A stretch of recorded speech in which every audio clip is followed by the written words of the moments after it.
자, 이번 주는 선고가 날까? 다음 주 혹은 4월로 넘어가는 건 아닐까? 노심초사 헌법재판소의 선고 기일을 기다리는 분들 요즘 많으실 겁니다. 하지만 머지않아 결과가 나올 테고 실은 그 이후가 더 걱정되는데요. 12.3 내란 사태를 거치며 우리가 어렵사리 쌓아올린 민주주의라는 공든탑이 휘청이고 있는데, 자, 이걸 어떻게 바로 세워야 할까요? 대통령 탄핵을 둘러싸고 둘로 쪼개진 광장과 민심을 어떻게 다시 하나로 엮을 수 있을까요? 자, 오늘은 민주주의의 주체로서, 주권자 시민으로서 우리가 걸어가야 할 길을 함께 좀 고민해 봅니다. 매거진 초대석 민주부산시민연대 포럼 준비위원장을 맡으셨습니다. 부산대 임재택 명예교수와 함께하죠. 교수님 어서 오세요. 예, 반갑습니다. 네, 반갑습니다. 자, 교수님, 민주부산시민연대 포럼, 이른바 다단계 민주주의를 표방하고 있습니다. 창립 준비위원장을 맡으셨는데 이 포럼 소개 먼저 해주시죠. 네, 민주부산 시민연대 포럼은 12.3 내란 사태 이후에 네. 매우 취약한 민주주의 국가 체제를 국민이 직접 지켜야 하겠다는 의지에서 시작이 됐습니다. 그래서 다시 민주주의, 제대로 민주주의의 기치를 내걸고 일종의 다단계 민주주의 시민 생활 정치 플랫폼을 만든 겁니다. 네. 특히 황당무계한 12.3 내란 사태와 그 내란 수계를 풀어주는 실상을 목도하면서 부산 시민들의 깊은 내면에서 이건 아닌데 하는 도도한 기운이 감돌고 있음을 저는 온몸으로 느낍니다. 네. 그래서 부산이 디비지면 대한민국이 디비진다. 즉 부산이 디비지면 새로운 대한민국, 즉 제대로 된 대한민국이 된다는 확신을 가지고 이 시민연대 포럼을 준비하게 되었습니다. 네, 교수님, 다단계 민주주의라고 제가 이제 질문을 드렸는데 다단계의 의미 한번 설명해 주시죠. 저희가 지금 그 시민연대 포럼을 3월 6일 날 발족식을 했는데 그때 발기인이 300명이었습니다. 그 한 사람 한 사람이 2명씩을 더 데리고 오면은 600명이 됩니다. 그렇죠. 그 사람들이 또 2명씩을 오면은 기하급수적으로 앞으로 조만간에 10,000명, 20,000명, 10만 명으로 늘어갈 겁니다. 네. 하루 이틀 운동을 하는 것이 아니고 앞으로 10년, 20년을 내다보고 운동을 하는 시민, 그야말로 시민 생활 정치 플랫폼이 될 겁니다. 알겠습니다. 기대해 주시기 바랍니다. 네. 자, 12.3 내란 사태가 던진 충격파가 워낙 큽니다. 그로 인한 위기감이 이렇게 많은 분들이 함께 모이게 된 원동력이 되지 않았나 싶은데, 이 부산 지역 시민사회를 이끌어온 원로 중 한 분으로서 작금의 상황 어떻게 보고 계십니까? 한숨이 나옵니다. 깊은 한숨을 쉬었는데. 눈 떠보니 선진국이었던 나라가 정신 나간 대통령이라는 자와 그를 동조하고 있는 무리들이 모이면은 네. 멀쩡한 나라가 이렇게 파멸의 길로 갈 수 있구나 하는 허탈감. 이게 뭐지? 하는 황당함. 그러다가 때로는 분노를 느끼기도 합니다. 네. 이런 사태에 동조하는 극우의 집단의 무리들이 엄청나게 많다는 사실에 더욱 경악을 금치 못합니다. 여기에는 국정을 직접 책임지고 있는 여당이 이 일에 동조하고 있다는 것이 충격입니다. 어쩌다 이 지경까지 이르렀는지 절망하고 있으면서 이대로 둬서 되겠느냐 하는 강한 의구심, 그리고 시민들의 뜻을 모아 이거를 행동으로 옮기지 않으면 안 되겠다 하는 절박감, 그런 걸 느낍니다. 네. 어쩌다 이 지경까지 이르렀는지 하는 절망, 이렇게 표현해 주셨는데, 그렇다면 교수님 보시기에 윤석열 정부의 패착은 뭐라고 보십니까? 지난 대선 여당 후보 경선 과정에서 아마 기억하시겠죠. 손바닥에 왕자를 쓰고 나왔을 때 네. 저는 바로 이 저자가 미쳤나? 당시 후보일 때. 예, 후보일 때 그 이제 경선 과정에서 네네. 후보가 결정되기 전이죠. 네. 그런 강한 인상을 받았습니다. 그가 또 전 정권에서 검찰총장을 했잖아요. 그때 검찰총장을 하면서 보여준 일종의 망나니 행태를 방치 동조하면서 대선 후보로서의 입지를 전 정권에서 이렇게 입지를 확고하게 만들어준 셈이 됐잖아요. 그래서 그 무리들은 또 과연 어떤 정신머리로 저거를 감싸 안고 있었을까? 그 실체를 전 정권에서 정말 몰랐을까? 여기에 이르면은 더더욱 참 암담하고 이걸 어떻게 해결해야지 하는 생각을 갖게 됩니다. 네, 알겠습니다. 뭐 내란 사태 수습이 쉽지는 않을 거라고 봤지만 그렇게 또 상황이 이렇게 복잡하게 흘러갈지는 예상하지 못했습니다. 계엄령을 계몽령이라고 옹호하는 이들, 대통령을 감싸고 추종하는 이들이 이렇게까지 많을 거라고도 생각을 못했는데 둘로 쪼개진 광장을 보면서 참 많은 생각을 하게 됩니다. 교수님께서는 어떻게 보셨습니까? 저는 그런 현재의 우려, 우리 앵커님처럼 같은 우려는 하지만은 네. 우리 민족의 저력으로 봐서 이건 장기적으로 음. 정말 슬기롭게 해결할 거다 그렇게 생각하고 있습니다. 상식과 정의를 외치는 자들의 실상을 네. 지금 말로만 상식과 정의를 주창했던 저들의 실상을 우리 시민들이 지켜보고 있습니다. 네. 우리 그러잖아요. 모든 인간은 천부 인권 사상을 지니고 있습니다. 즉 이거는 우리 동양식으로 표현하면은 민심이 천심이라는 뜻입니다. 우리 민족은 사람은 자연의 순리대로, 이게 자연법이죠. 또 사람의 도리대로, 이거는 일종의 양심법이죠. 이렇게 살아온 천손 민족입니다. 그래서 우리 민족의 이 마음 속에는 모든 사람은 평등하고 상식과 정의라 우리 온몸 속에 DNA로 살아 숨쉬고 있습니다. 네. 그래서 앞으로 내란 사태를 조사하는 과정에서 이게 수습이 되고 내란 사태를 조사하게 되면은 네. 그 범법자들을 확실하게 단죄하는 과정에서 어느 것이 진리고 순리고 상식인지가 판명이 될 겁니다. 그러면 많은 사람들이 지금은 양측으로 갈려가지고 혼란의 도가니에 있지만은 네. 그 상식대로 처리하는 과정을 보면서 아 이게 아니었구나 하면서 자연스럽게 세월이 그리고 법이 상식이 순리가 저는 확실하게 잠재워주고 해결될 것이라고 저는 확신을 합니다. 그렇군요. 그런 능력을 가지고 있는 민족이 우리 바로 민족이에요. 우리 민족이다. 예. 자, 그런데 이 헌법재판소의 선고가 길어지고 있거든요, 교수님. 예. 선고 이유가 더 걱정이 되긴 하는데 기각과 인용 뭐 어느 쪽으로 결론이 나든 후폭풍이 어마어마할 것 같습니다. 헌재에 바라는 점 또 결과에 대한 승복의 중요성, 갈등 해소책까지 좀 교수님의 시선으로 바라봐 주시죠. 법은 상식을 넘어설 수가 없죠. 자연의 순리대로 그리고 사람의 도리를 아는 분들이기에 상식대로 판단을 하리라고 봅니다. 그래서 반드시 네.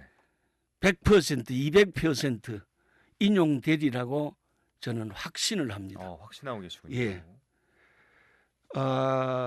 앞에서 제가 얘기한 것처럼 우리 민족의 위대한 잠재력과 네. 양심을 절대적으로 저는 믿습니다. 민주화, 인권, 법치를 어긴 자들에게 공권력의 매서움을 보여주면서 우리 시민 한 사람 한 사람의 양심에 따른 주체적 시민권이 아마 앞으로 발휘되리라고 봅니다. 음. 제가요 지난 박근혜 정권 시절에 우리가 외쳤던 말이 있습니다. 대한민국은 민주공화국이다. 대한민국의 주권은 국민에게 있고 모든 권력은 국민으로부터 나온다고 했습니다. 네. 제가 당시에 여러분들 유아교육 계획, 유보 통합 뭐 이런 얘기 많이 들어보셨잖아요. 그래서 유보 통합과 유아교육 개혁, 제도 개혁과 내용 개혁을 위해서 제가 당시에 유보 혁신연대 53개 4개 단체를 모아가지고 이 혁신연대를 만들어서 활동을 하면서 제가 상임 대표를 맡아가지고 활동을 하면서 제가 이게 영유아 교육 이 분야이기는 하지만은 부문이잖아요. 교육 중에서도 그 영유아 학교, 초등학교 이전에 그 부문이기는 하지만은 이 교육이 제도적으로 내용적으로 잘못된 것을 개혁하기 위해서 제가 어떤 주창을 했느냐면 네. 대한민국의 유아교육도 민주공화국의 유아교육이다. 대한민국 유아교육의 주권은 아이에게 있고 모든 유아교육의 이론과 실제는 애로부터 나온다. 부모로부터 나오는 것이 아니고 교사로부터 나오는 것이 아니고 아이로부터. 장학사로부터 나오는 것이 아니고 국가 권력을 진 국회의원이나 대통령한테서 나오는 것이 아니고 아이들에게서 나와야 된다. 그렇군요. 그래서 이거를 주창을 하면서 네. 제가 이거를 제도 개혁과 내용 개혁을 어느 정도 성취를 했습니다. 아직 마무리는 안 됐지만 이걸 하면서 모든 주체가 어른들도 주체가 있거늘 아이들의 주체적인 삶을 살게 만들어낸다고 하면은 이 나라가 안정되는데 아마 네. 큰 도움이 되지 않겠냐 싶습니다. 네. 그 유아 교육에 관련된 질문도 뒤에서 다시 한번 예. 여쭤보도록 하고요. 다시 그 비상계엄에 대한 내용도 좀 여쭤보겠습니다. 21세기 대한민국에서도 이 비상계엄을 선포하는 지도자가 나올 수 있다는 걸 이번에 확인했죠. 민주주의라는 거, 이 공화국의 이상이 어떤 궤도에 오르면 저절로 작동하는 또 당연한 것이 아니라는 사실을 뼈저리게 느끼게 되는 순간들입니다. 자, 다시 앞으로 돌아가서 도대체 왜 이런 일이 벌어진 걸까? 조금 다른 관점에서 짚어보고 싶습니다, 교수님.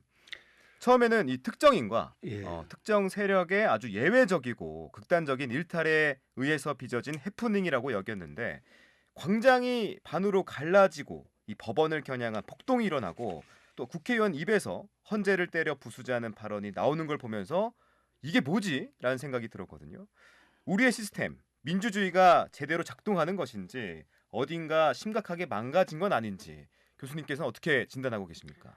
조선조의 이 노론 세력의 무리들이 나라를 빼앗기는 일제 강점기를 겪게 되는 사태를 빚었죠. 네. 그 후예들의 연속이라고 봅니다. 그러면서 이걸 구조적으로 근래에 와서 보면은 독립운동을 통해서 해방을 1945년 8월에 해방을 맞았습니다. 그리고 그때 우리는 이제 광복의 전국, 해방 전국이라고 그랬죠. 그때 1945년 8월부터 정부 수립이 된 1948년 그 정부 수립 때까지 일제 식민 청산을 하지 못한 결과라고 저는 봅니다. 대한민국이 국권을 되찾았을 때 네. 되찾은 광복의 세상에 옳고 그름이 바뀐 겁니다. 즉 일제 앞잡이를 했던 밀정 세력들이 해방 공간에서 대한 독립 운동을 펼쳤던 애국지사들을 죽이고 고문하는 회개한 상상도 하지 못하는 기막힌 현실의 재판이 지금의 형국이라고 생각을 합니다. 우리는 성공한 쿠데타의 메시지를 남겨둔 것이 얼마나 무서운 것이라는 역사적 경험을 지금 보여주고 있습니다. 성공한 쿠데타란 있을 수 없다는 것을 확실하게 단죄했어야 했었습니다. 그래서 청산하지 못한 식민사관, 반복되는 내란 세력 등을 방치하고 척결하지 못한 업보를 우리는 맡고 있다고 생각을 합니다. 이를 극복하기 위한 첫걸음으로 며칠 안 됐습니다만 지난 3월 10일 날 국회 도서관에서 네. 우리 역사 바로 알기 모임이 주최를 하고 네. 전국 역사단체 협의회가 주관하는 뉴라이트 매국행위 조사위원회 결성식을 가졌습니다. 이게 그 그렇군요. 자료입니다. 예. 아마 이것이 기폭제가 되어 가지고 예. 앞으로 해방 전국에서 청산하지 못한 일제 잔재를 이번 쿠데타 내란 이걸 넘어서 아마 조사를 해보면은 외환의 죄까지 아마 밝혀지리라고 봅니다. 네. 그래서 그 세력이 얼마나 무서운 세력인가를 발본색원하지 않으면은 이 나라가 바로 설 수 없다 이런 생각을 갖고 우리 국민들의 뜻과 의지와 행동이 이게 결집해서 이거를 슬기롭게 저는 극복하리라고 확신합니다. 네. 자, 개인적으로는 우리 사회의 회복 탄력성을 믿지만 현실은 냉정하잖아요, 교수님. 네. 우리 민주주의의 수준에 대한 국제사회 평가도 냉엄하고요. 정권이 바뀌면 모든 게 회복될까? 또 꼭 그럴 것 같지만은 않거든요. 많은 분들이 얘기하는 것처럼 개헌을 하면 될지 의문이 남습니다. 어떻게 민주주의를 복원할 것인지, 기존의 한계를 어떻게 넘을 것인지 이제부터 우리가 해야 될 일들에 대해서 좀 설명해 주시죠, 교수님. 저는 우리 민족의 저력을 믿습니다. 저력을 믿습니다. 우리 민족은 원래 자연의 섭리대로 사는 민족이에요. 우리 민족이. 양심대로 사는 민족입니다. 네. 그래서 지금 현재 뭐 제가 나이 이제 80이 다 돼 갑니다만은 네. 저 어릴 때도 그랬고 그 전 세대들도 그랬고 남한테 욕 먹고 살지 말아라. 그리고 네 건강 잘 지켜라. 남에게 욕 먹고 살지 말아라는 말은 거짓말하면 안 되고 순리대로 살고 법대로 살고 이것이 바로 헌법과 법률을 지키는 법치주의입니다. 그래서 이것이 우리의 내면 속에 충분히 있기 때문에 우리 국민 시민의 양심과 저력이 이것이 하루 이틀 만에 형성이 된 것이 아니고 네. 우리 민족의 홍익인간 정신에서 이것이 다져져 있습니다. 그 내면에 민심이 천심이고 민심이 양심이고 상식이라는 이 DNA가 네. 우리 속에 있기 때문에 이 저력이 분출할 겁니다. 그게 분출되면 정말 신명나는 사람이 돼서 신명나는 세상을 만들이라고 저는 확신합니다. 그래서 네. 불안해하시지 말고 네. 잘 될 겁니다. 잘 될 겁니다. 예, 잘 민심이 천심이고 예. 민심이 양심이고 상식이다. 예. 알겠습니다. 민심을 어겨서 성공한 사례는 역사상 없습니다. 없군요. 예. 민심을 거스리는 네. 일은 있을 수가 없습니다. 그건 일시적으로 나타나는 현상이기는 해도요. 교수님, 이번에는 범위를 좀 살짝 좁혀서 포럼 이야기로 돌아가 보죠. 다단계 방식으로 회원을 모집하고 계신데 회원들을 많이 모아서 하고 싶은 일들, 계획이 궁금합니다. 어떤 계획들을 생각하고 계십니까?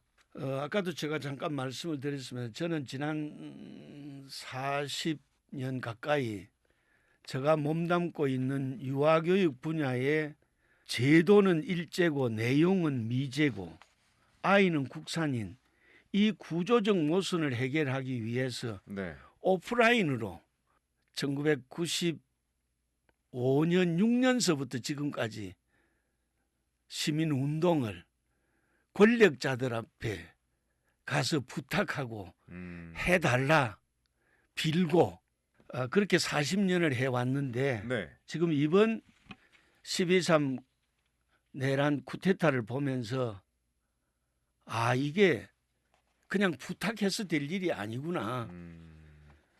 지금처럼 이 AI 시대에 새로운 이게 시민 운동을 해야 되겠다. 그래서 민주주의 민주부산 시민연대 포럼을 만들었습니다. 여기에 저희가 하려고 하는 큰 원칙들이 있습니다. 네. 그래서 시민의 뜻과 힘을 모아서 제대로 된 민주주의를 온라인과 오프라인으로 시민 생활 정치 플랫폼을 만들자. 여기에는 모든 시민 한 사람 한 사람이 인격체로 양심으로 모여서 자기 분야의 뜻을 실현하려고 하는 겁니다.